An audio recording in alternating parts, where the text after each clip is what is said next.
Okay, now we're in present moment. I just had to do a little rewind there. Yeah, I'm Chris Rowan, and my brother, what's your name? Lorin Rowan. We have Rowan Brothers here. We came out from Massachusetts in 1970 with our record producer David Grisman, and we landed here in Marin County. And the first thing our manager said was, "Okay, Chris and Lorin, you're in California now, and everything's mellow. It's mellow." Well, okay, coming from the East Coast, from Massachusetts. And we started out living in Kentfield for about 2 or 3 months. Then we ended up in San Anselmo, and this is our musical trip together. And we hit Novato, and within 6 months we were living in Stinson Beach. And all through that time, I had initially visited my brother Peter Rowan, who was living in Sausalito at the time, playing in a group called Sea Train. And the Trident was the coolest restaurant in town. And if you're in Sausalito, it's still the coolest restaurant in town, even though it has a different name now. But the thing that struck me when I came out to visit in wintertime in Massachusetts in January, there were tulips blooming out here, and when I went and had lunch at the Trident, there were all these beautiful waitresses.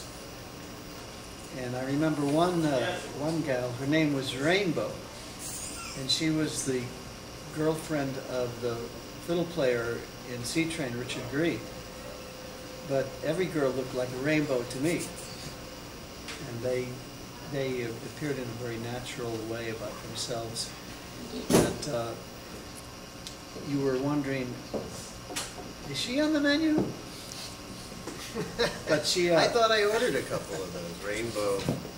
It was such a great experience to feel for the first time this Northern California environment. Yeah, and when we came out, we met Jerry Garcia through David Grisman, and Jerry was playing steel guitar with the New Riders, and we got him to play with us, and all of a sudden we were thrown into this West Coast music scene that we were not really familiar with coming from Boston.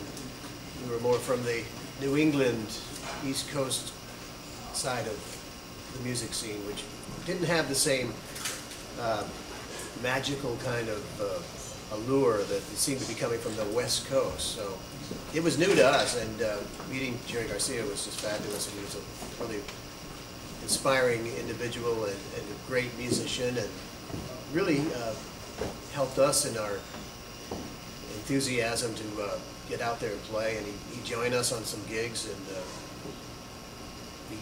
eventually we got a record deal with Clive Davis. I mean, some of the recordings that Garcia played on with us, and we went down and met David Geffen first, and there was a little bidding war. Clive Davis was in LA too. We ended up going with Clive Davis, and we had planned our party, our press release party for the record release here at the Trident. Actually, in this spot we are sitting. Right, it was a stage right here where we are sitting, an elevated stage, and that was quite an amazing setup that evening. I don't think they'd ever had an actual record release party here, but through our producer David Grisman, we got to meet Frank Warburg, who was the owner at the time. And we got to learn that Frank was the guy behind the Kingston Trio back in the early days, in the 60s. And that was a big influence on us when we were growing up.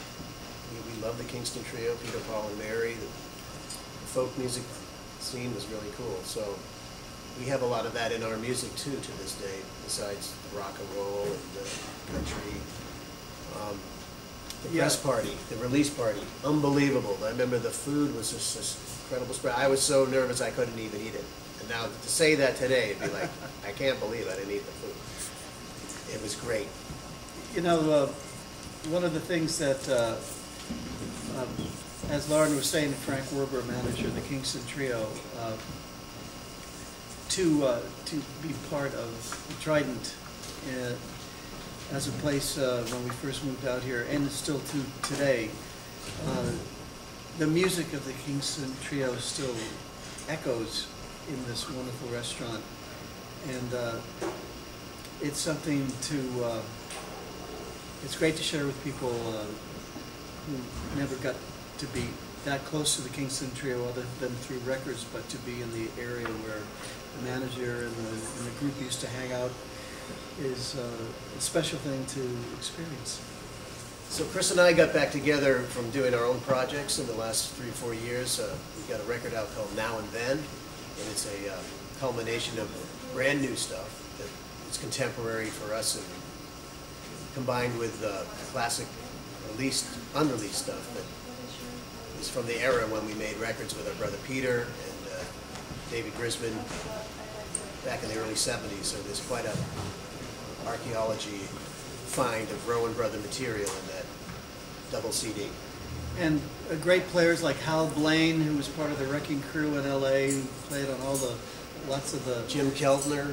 Yeah, the Beach Boys, the Monkees, Sonny and Cher, to name a few. And so it's a 2 CD now, the present material, and the then, that were these outtakes, as Lorin was saying, that kind of this is your life, Chris and Lorin.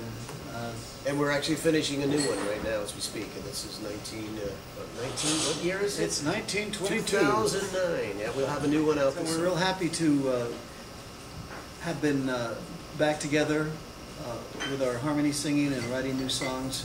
Now and Then stands up, as they say in the business, has legs, that gives a real good cross-section of where Lorin and I came from and where we are today. Thank you.